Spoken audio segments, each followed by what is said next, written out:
ડુંગળીના નિકાસ પર પ્રતિબંધ લાગ્યો છે, જેને લઈને ખેડૂતોને હવે કાળા પાણીએ રડવાના દિવસો આવ્યા છે. ખેડૂતો જોડે ડુંગળીનો પાક છે, પરંતુ એની વેચવા માટેની જગ્યા નથી, અને જો વેચાય છે તો યોગ્ય ભાવ પણ નથી મળી રહ્યો.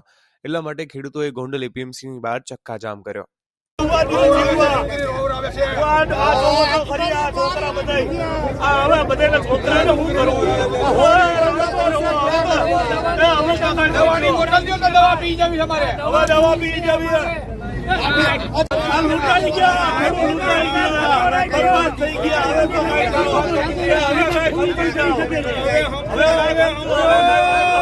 $600 થી $700 ભાવ હતા, ઈ અત્યારે 200 થી 300 કરી નાખ્યા.